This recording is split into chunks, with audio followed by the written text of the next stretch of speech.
Hello and welcome to a new episode of the CTO Show with Mehmet. My name is Mehmet, and as you know, I cover topics from emerging technology like AI, cloud, cybersecurity, and at the same time, I cover also startups and entrepreneurship.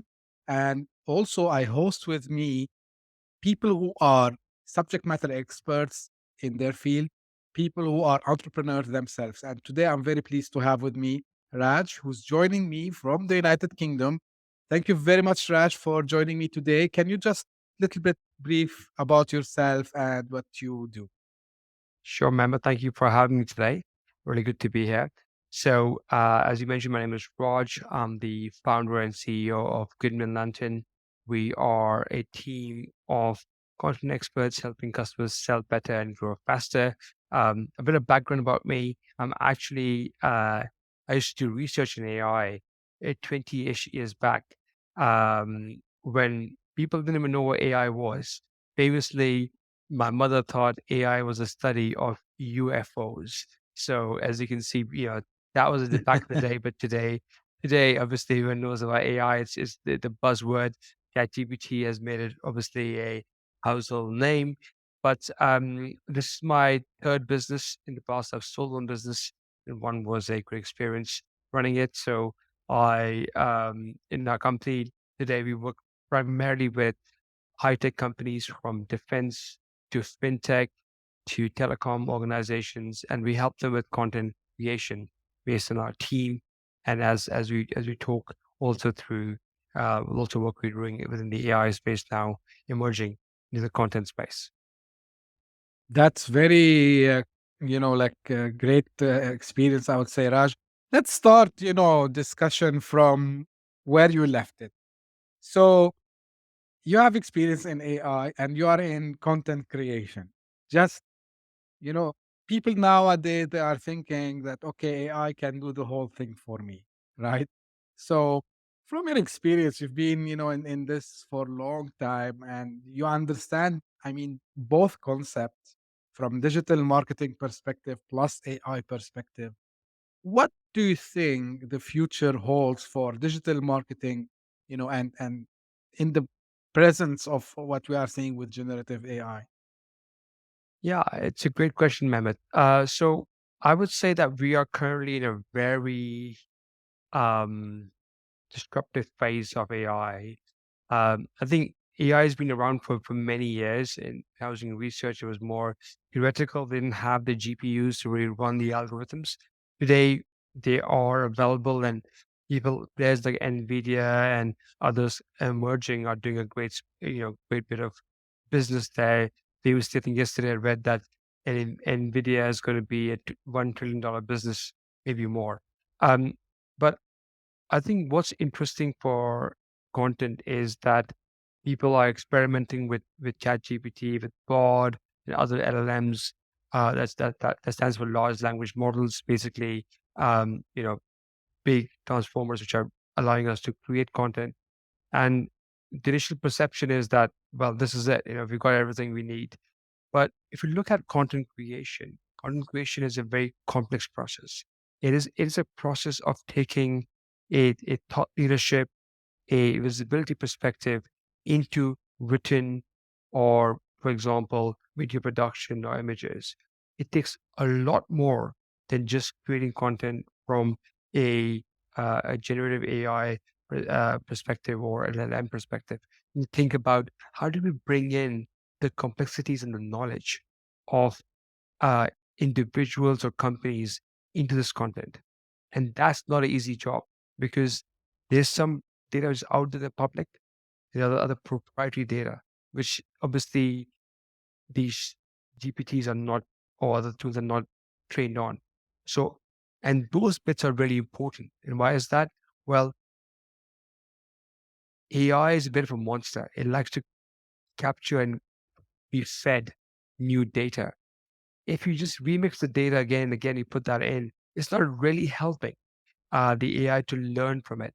And so famously, I did this experiment to kind of talk very quickly, maybe to the audience, is that create some content which is, say a 1,000 words article done by ChatGPT, and then do another article which is really thought leadership content by real human beings, and feed both of them back to ChatGPT and ask for scoring, and you will see the difference.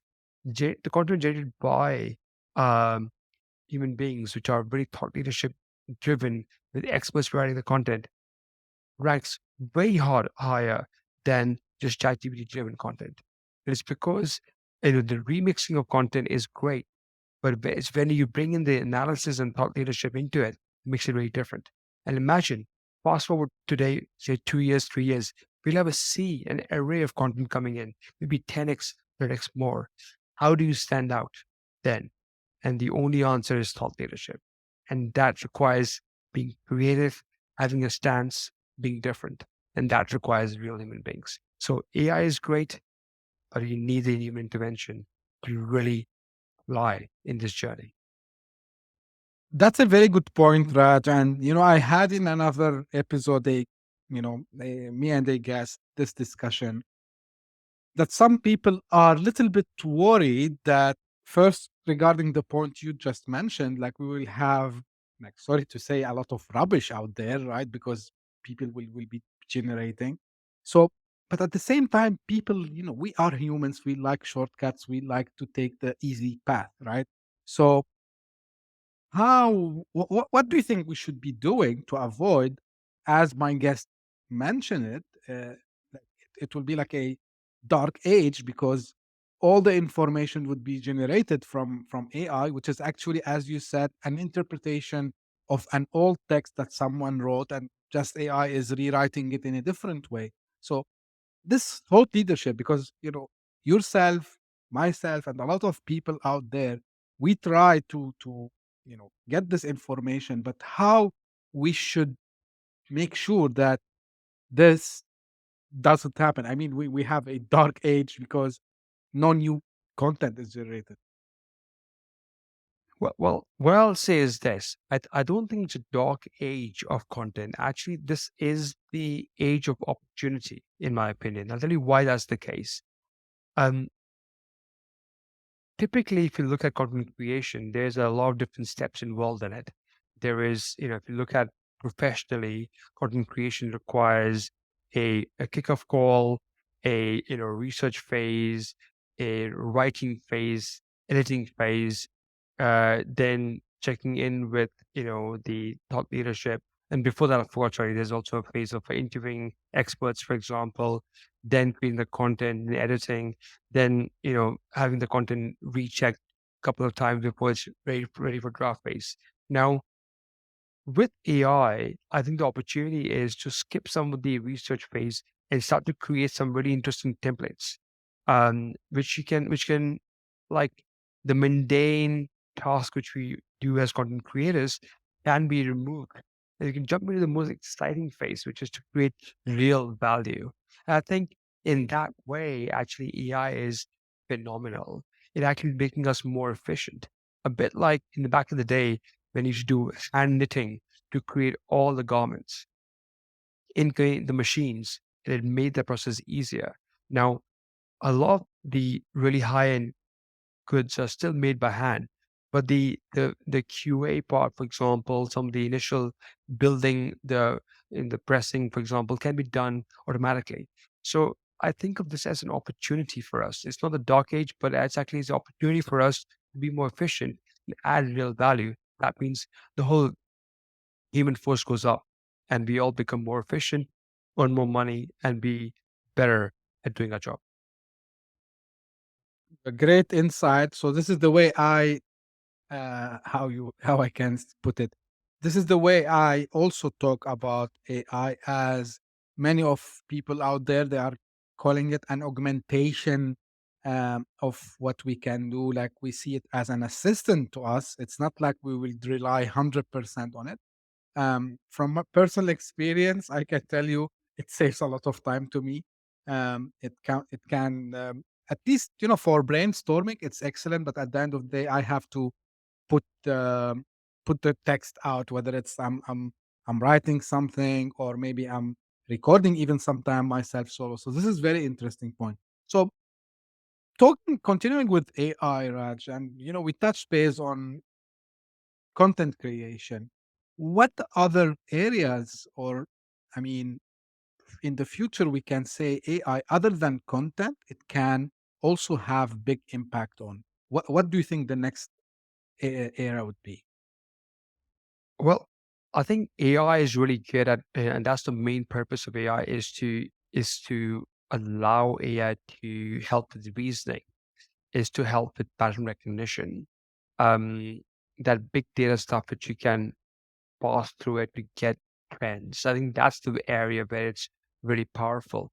And the areas where there is a lot of data input required to analyze things, I think one area which you can think of is medical, like, you know, biochemistry, medical sciences is a ton of data which kind of is required. In fact, my first ever job as a programmer was to program a machine to detect AIDS and other diseases from the samples of blood.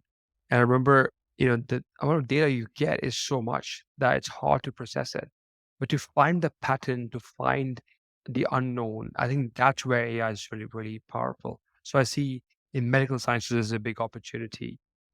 Then, similarly, anything which is like, for example, you're looking through space and you want to find patterns there, that sort of stuff. So anything is like it requires a lot of computational power, and you can't get human beings to do it. That's where AI can do a great job for us. And you know, I think the, I mean, the world is our oyster when it comes to AI recognition. I mean, so far, if we look at the big uh, i- i- incumbents, they've used it like Facebook and Google. They use it for like sending us more ads, for example, or giving us more videos or like posts on Facebook, for example, which I think is a okay use of it. I think the big use of this is really to look at the big opportunity in science advancements. I think that's where I see the real big use case scenario for this. And so, all these things where we talk about brainstorming, for example, idea creation, for example, using it as a friend. I mean, people who are dealing with depression, for example, this exactly could be a friend for them. I know that's like in the past, you require real human beings to kind of do that, but now you can usually use AI for that. Education, it's a great tool for education. You can actually, some of these models right now are so small, like 100 gigabytes of data can be put in your laptop. Laptop can be given to somebody in a developing country to actually train them, educate them like a teacher would through chat or voice. I think that's a really powerful use case of AI in the coming years. That's great insight. Now, let me ask you, Raj, because look, you currently have your own business, and you have pursued this into a proper, like, you have a PhD degree. I know this. So how like this experience with AI and the expertise that you have collected over the years, how it impacted your journey as an entrepreneur, and how you are integrating AI in your current business today. So I must say that I was on a PhD to do AI, but I had to drop out because I didn't have enough cash to finish my PhD. But Yeah, I still did the research, and I've been researching even before at university. I was even my bachelor's degree. I was doing research in the summer vacations to earn some cash. But what I'll say is this: like I think, as I was saying earlier, AI requires a lot of computational power because you're building, training the AI, you're generating, these very computationally heavy exercises on computers, which you didn't have the power to generate back in the day, but now we do. I think it has given us a new opportunity. It will displace jobs, but it will create new jobs as well, which I think is very exciting. The way I use AI right now is, as you said earlier, I use a lot for recognition of patterns. I actually use it across. This is a mandate we have for our company that everybody in the company has to use AI in one form or the other, and we use it in sales, for example, for recognizing, hey, can we help our customers better? So we get all the scenarios from the customer, looking at what they need, and see where are the blind spots for the sales team to make it better. We use it for creation of first draft of a proposal. That's the beginning part. We then, when you come to content creation, we use it as a starting point to some template creation internally. And I actually encourage people to think about this as a starting point for a lot of different exercises because it's a very powerful thing to do. The more context you can give in the form of just data, in the instance to ChatGPT like tools, or to create like vectors, you kind of like, you know, provide a lot of input, for example, in PDF files. This is a very powerful opportunity, and it will just uplift a lot of people and allow them to do some great jobs. I know our company is say what 20-25% of our costs using AI, and I think this is just the tip of the iceberg. I think there's much more to be saved. This is something I'm personally also doing. Now I have to give credit, honestly. Usually, like I'm not affiliated with them guys, but I have to give credit to the OpenAI guys because the way I think, of course, I'm not an expert too much in AI, but I have took some courses when I was in college, and I know how machine learning works. I think the way they have designed the algorithms, it's like similar to when you play chess game with a computer, so the computer can couple of steps. I mean, it does like couple of steps ahead in, let's not call it thinking or reasoning, but in just trying to do some possibilities. And really what OpenAI is very good at, because I want to highlight what you mentioned, Raj, regarding giving the context. And actually I did a lot of experiments with this. The more context you give, like kind of who, what, why, mainly, and a couple of other things, it start to really generate, it surprised me many times, by doing this reasoning. And this is what I want to ask you actually. I covered on I did it in a form of commentary on this new generation also, which they are using actually OpenAI APIs to create these smart bots that they can do task and they can do reasoning. What do you think about that area that now we are seeing also? There are like top couple of them which I know I tried, Auto GPT and Baby AGI. How do you see this going, Raj? Well, I mean, it's a great question. I mean, if you look at Auto GPT and what GPT or that's called, Yeah, I mean, Baby AGI. maybe AGI, sorry. If you look at these tools, I mean, what they really are, since you're a CTO and you work in technology, it's basically just a for loop.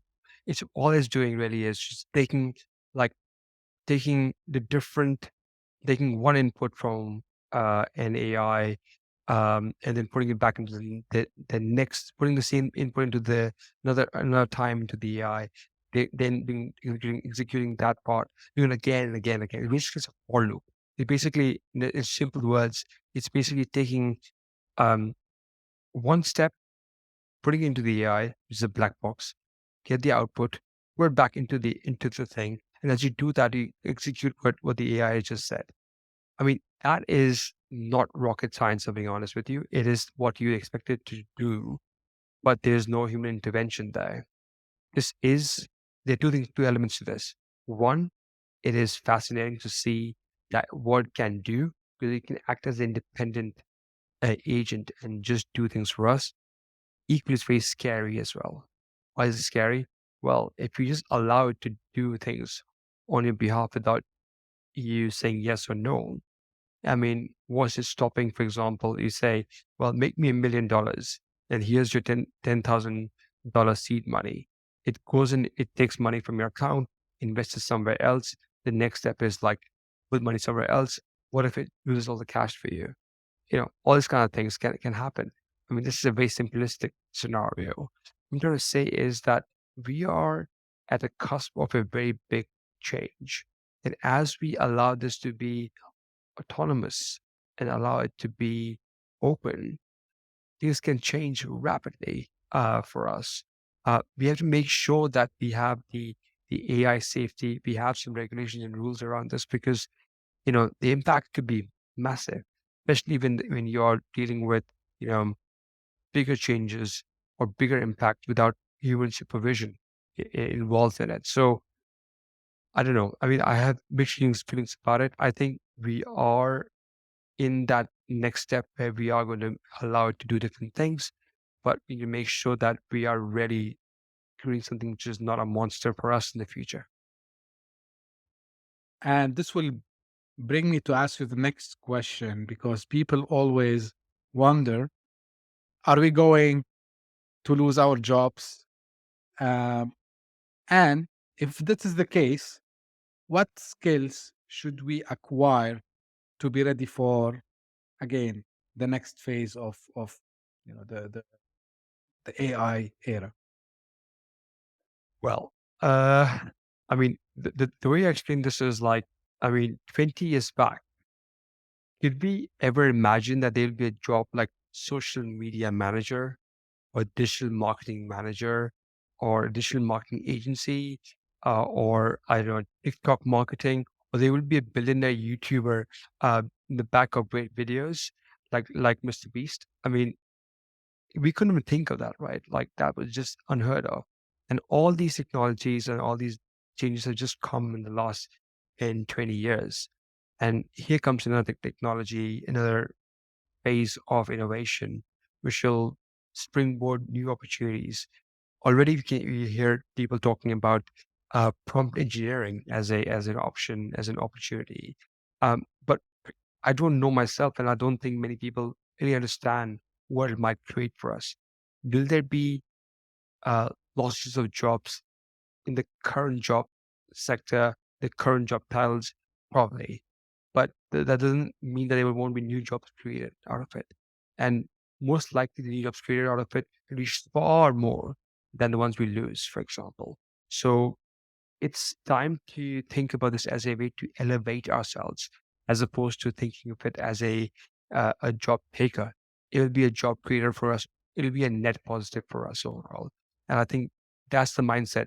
But I don't have the answer as to what it might create, because we're just tip of the iceberg. As we go further, who knows what comes next? Yeah, like, of course, no one can predict the future 100%. This is something for sure.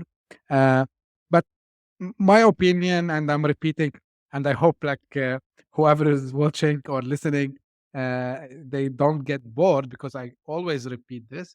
It's not like something we live the first time, as you mentioned. Like, it's not the first time we have a new technology that is disrupting. The best thing to do now is to just try to learn how to use it, I would say, and try to think. And this is where the thought leadership that you talked about, Raj, would come into the picture. Try to see how you can utilize it to upskill yourself, or do something useful. Now, I want to talk about a little bit the digital content, right? So you've been doing this for a long time, and how did you see the digital content landscape evolving over the years, and what are we going to see in the near future? Yeah, so a bit of context of why I started looking at digital media or content. It's because um, uh, as I mentioned, I'm an engineer, but when I was studying and I was doing the research, somebody introduced me to um, MySpace. For people who don't know what MySpace is the Facebook of the older folks like myself. And when I figured like there's MySpace, and like, oh, I can build this myself. So I programmed for 3 weeks or so, 18 hours per day, programmed a clone of MySpace. But then I had this beautiful code, but I couldn't sell it. I couldn't market it. So I went to somebody in the government sort of bodies in the UK, and they said, "Well, you need to do some marketing. What's that? Do some selling. What's that? I don't know. I'm an engineer." So I did a bit of a crash course on a crash course MBA, and then I learned about marketing and selling, and actually fell in love with marketing. And then I built the software, social media software for large clients and their customers to help them increase the sales.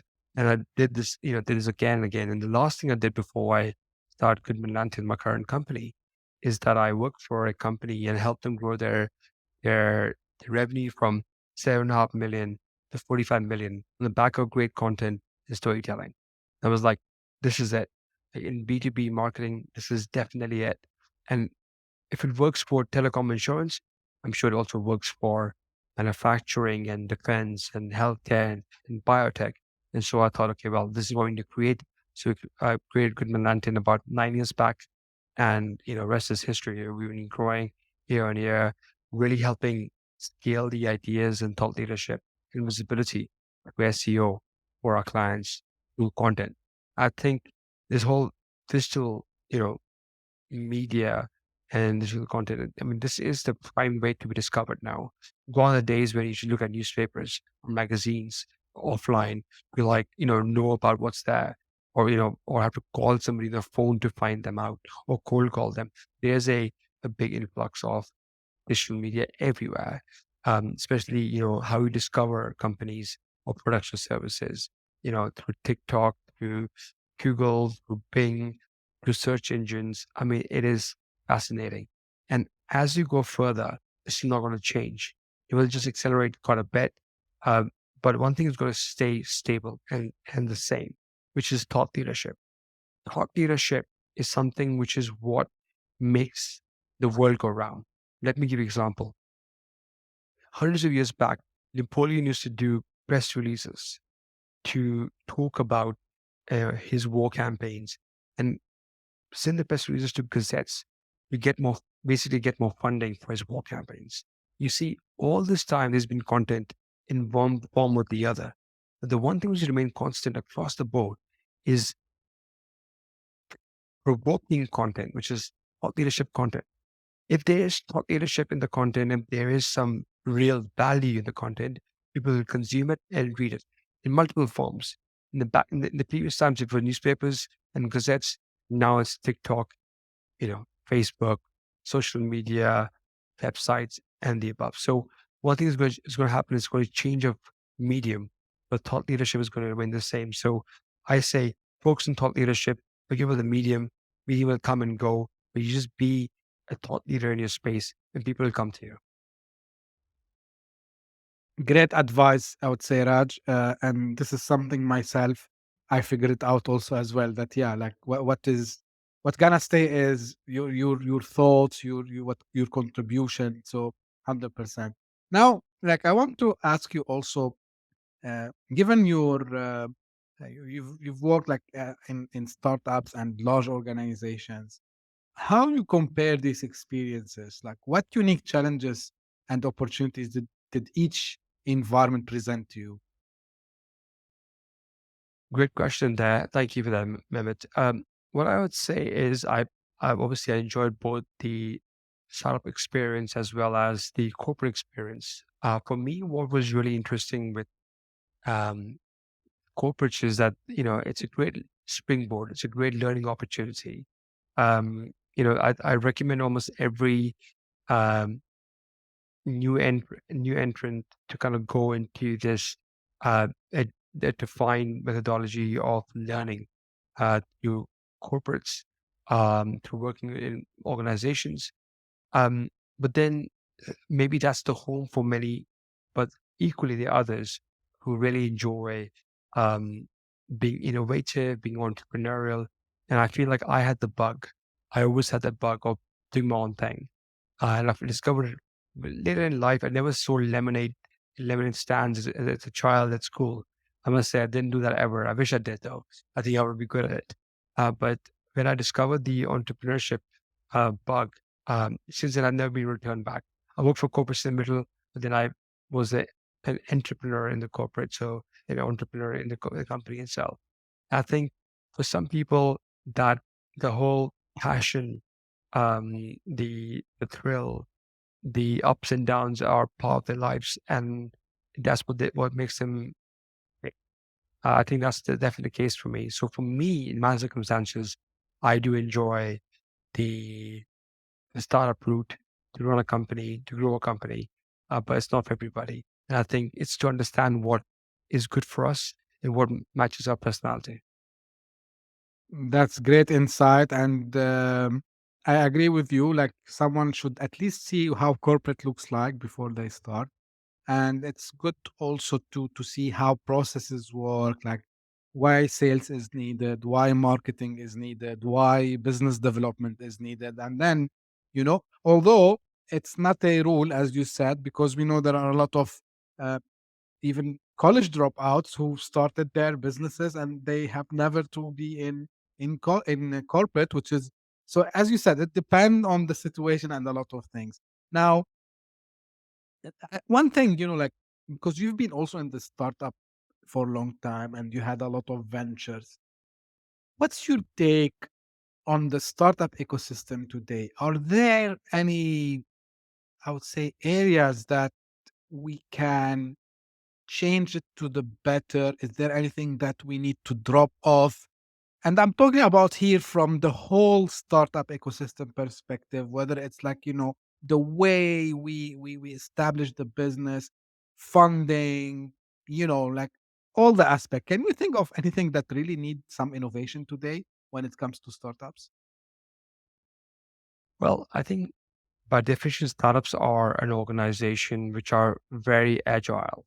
The reason why startups are even there with all the funding which large corporates have is because they can maneuver much faster. In fact, I read somewhere that in biomedical and in pharmaceuticals, for example, big companies wait for startups to do all the experimentation, and when they're going to get FDA approved or almost there, that's when they jump on acquiring them, as that's the way they go about their innovation. So I think startups are a innovation hub in many ways. It is no doubt that without startups, we will probably be without any, taxi sharing like Uber. We would be without any innovative vacation homes like Airbnb and the examples like that in the B2C and B2B world. I think there was a time when I first started working on startups that funding was much harder. I think today there's a lot of fund in the market. Well, saying that it's a bit dried up in the recent months because of was the a bit of a uh, recession-like scenario at the moment globally. Um, but I think one thing which I feel startups should be proud of and should do more of is being location independent. I think a lot of times I'm still seeing that startups have this mindset, and and I don't say it's wrong, but it's interesting. Is that you have to be based in Silicon Valley to be able to raise money, or you have Oh to yeah. be able to I feel like, well, actually, you can be based in, like, you're based in Dubai, for example. You can be based in, in Turkey or in Hong Kong, and still be able to raise money and meet the right people. I think there needs to be a better feedback loop, and again, there are organizations which can be really powerful. I'm part of this one organization called EO, Entrepreneurs Organization, which is a great way to meet new people and can be given a lot of leaders in the space. But it's important to have that connection to the balance of the lack of connection face to face. So what I'll say is that that's my only thing, that I think there will be more displacement.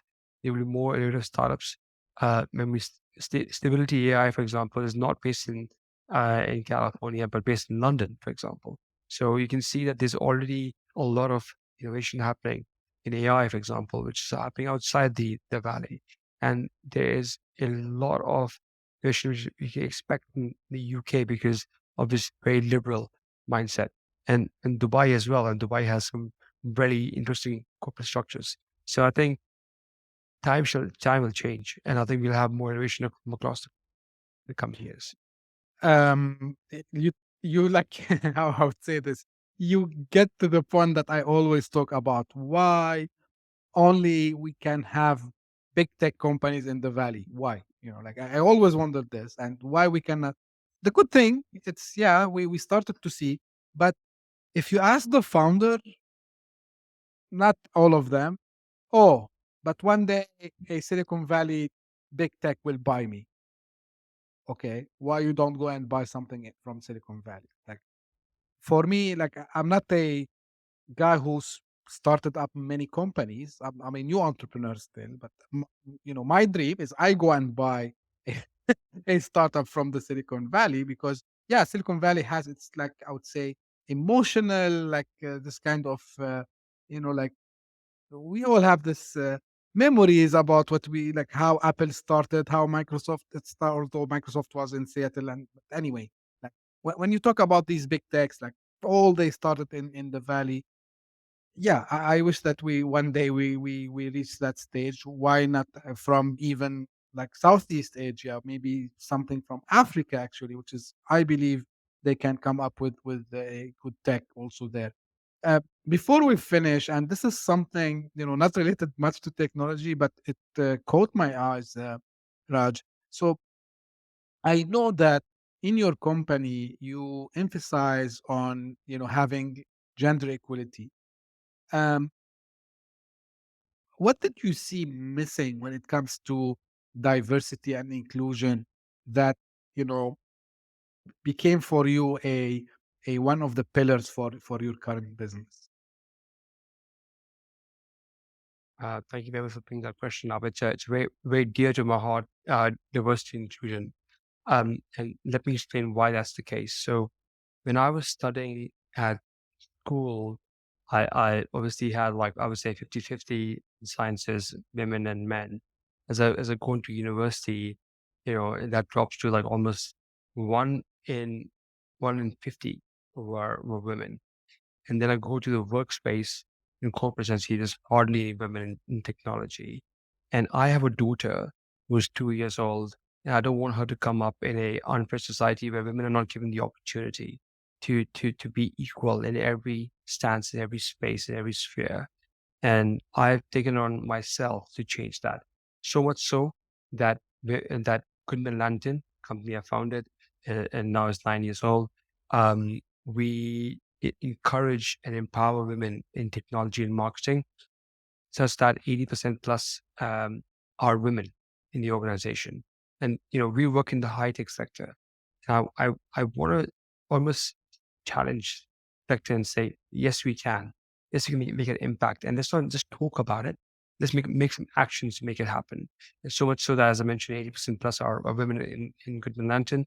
And um, what clients tell us from talking to them is that because we have the team members, they take great care of them throughout the journey working with us. Also, the content we produce is more neutral and more balanced as well. I think there's a lot of advantage of actually empowering marginalized communities or gender, for example, and make a change. Because you know it's easy to kind of follow the trend, but to buck the trend is where the opportunity lies. And I think women are a secret force to growth in the future of businesses. So if all you care about is grow your bottom line or top line, I think work with more women, especially in technology and marketing. It will change the business completely. And I know that change is seen in my business. And I think people who are currently following that mantra will see that change as well. That's something that also I personally believe, and it's like about not only from gender perspective, diversity inclusion is something very important for any, uh, whether you are a startup or established business.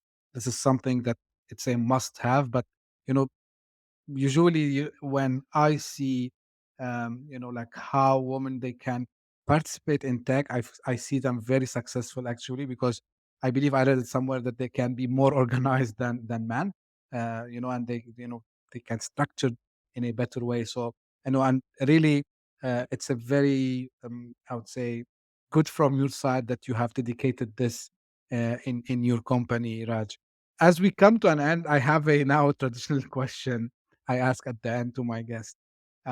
What is the question that you wished I asked you?